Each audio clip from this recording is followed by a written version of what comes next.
What is good, my Rags and Fitness people, my Rags and Fitness folks, my Rags and Fitness fam? It's your man Rags back off up in this thing. When I tell you I'm up in it, I'm talking about I'm knee deep all the way off in it. Guys, no need for my introduction. Old Rags is coming in to do a recap of all of the noon games, most of the noon games, right? And some of the winners and losers, right? Let's get into it, and let's get into it now. Hey guys, we're gonna start off, man, by talking about Colorado Buffaloes and the TCU Horned Frogs. Now, I didn't see the hypnotized toad or none of that stuff going on today. The only thing I saw was two horrible defenses getting blown up and down the field, and whoever ended up with the ball last was going to be the team to win this football game, and that's what happened. That last possession that TCU did, I don't know what kind of offense they called. I don't know what the quarterback was thinking about, but hey, it's a very close game by the TCU Horned Frogs, Colorado Buffaloes. Now, Colorado Buffaloes, let me talk to you. I was unsure about you today. We even did a pick'em, and I went against you, right? But here's the thing, man. Colorado Buffalo, you got some good weapons. You got some good targets there. And that guy, Travis Hunter, man, he's going to be something else. Back and forth on the offense, defense, man. I didn't think that was going to be sustainable throughout the whole game.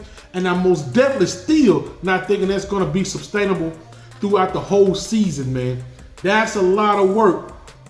Hey, man, I figured if this guy stuck with one or the other, this guy would be a beast. He's a beast doing both of them, man. Like, it's bad. I don't know if that was a product of TCU just doing whatever, or that guy just really being that great. Because TCU was just sometimes just throwing it right to those guys. They made two big mistakes right down there at the goal line, and it cost them at the end of the game. Guess what, guys? That guy, that quarterback, Shadir Sanders, he's gonna be big time if he keep up with this. I don't, like I said, once again, I don't know if it's just the product of that defense being bad or what, but let's go over this right quick. As far as the passing leader go over that game, Shadir Sanders was the passing leader. This guy had 510 passing yards. The rushing leader of that game was Imani Bailey. He had 164 rushing yards. And you had Mr. Dylan Edwards, that was the receiving leader of that football game, right?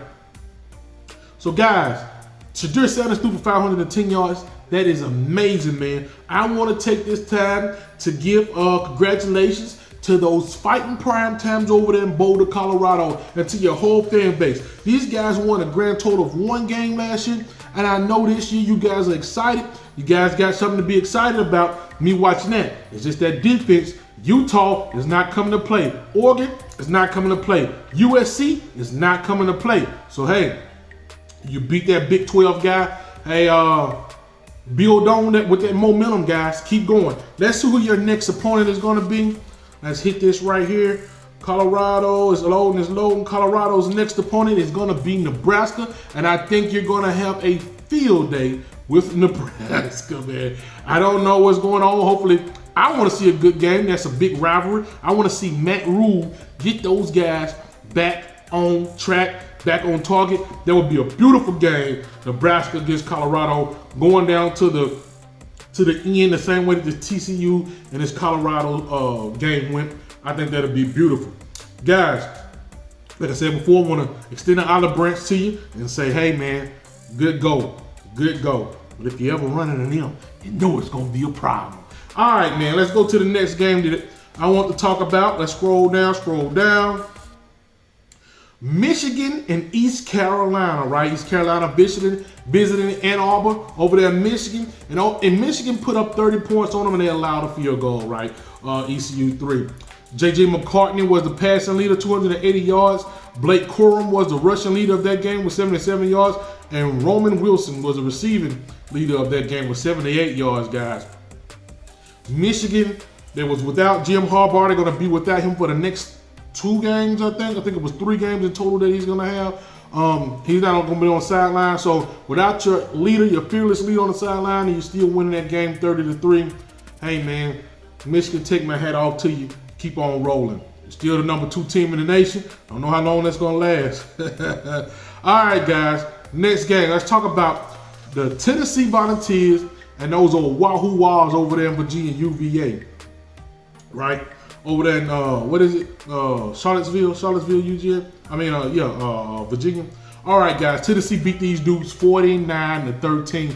Wasn't even close, right? Your guy Joe Milton III had 201 passing yards. Not a huge day, but that was a nice day to get it going, get your 49 in. I'm not even sure if he played the whole game. I really wasn't watching that game as much as I was watching TCU in Colorado. I flipped it back and forth, but then I just stopped watching the Tennessee Virginia game, right? You got Jalen Wright, 115 yards, right?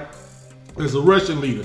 Jamil Caton, 66 yards as the receiving leader, right? So there you go. Tennessee Volunteers, Rocky Top, Tennessee. I see you, SEC. Stand up. You got the Oklahoma Sooners versus Arkansas State, and nobody in their right mind thought that Arkansas State was going to go ahead and give Oklahoma a run for their money. Oklahoma beat these guys 73-0.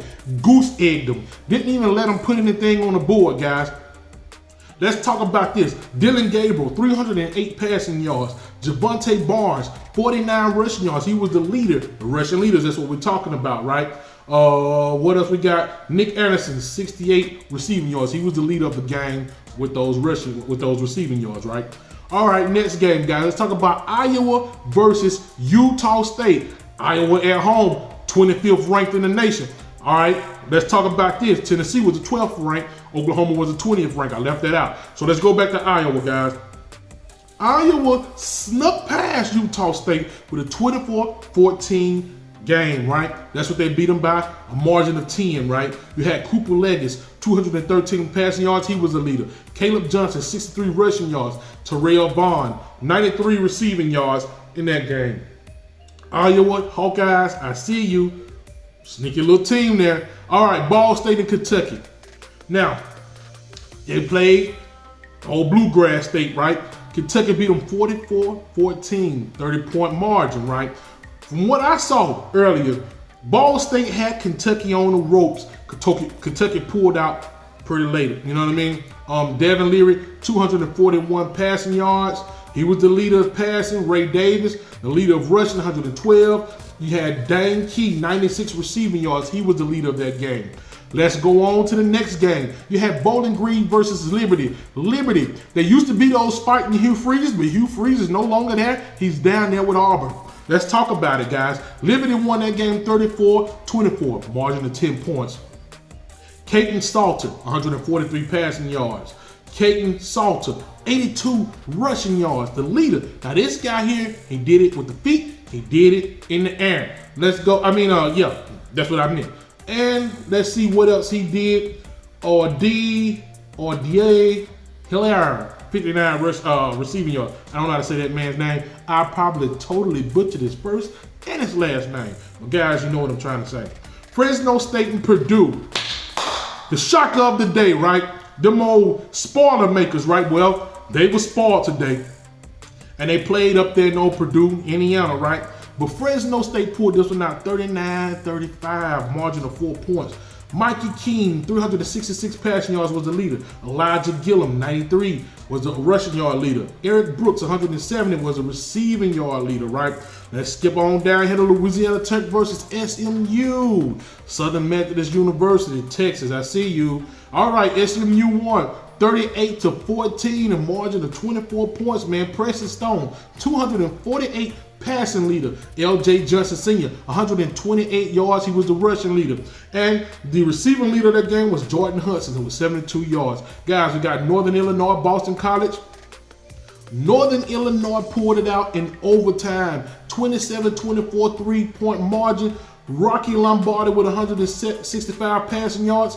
Thomas Castellanos with 67 rushing yards. And Kakper Rookwicks, 46 receiving yards, guys. And the last one is Ohio and Long Island University. Ohio beat them 27-10, guys. We're not even going to talk about the leaders in that game. But, guys, that is most of your noon games right there. ORAS will be back with some of your mid-tier games later on, guys. Keep on tuning up the Rags, right?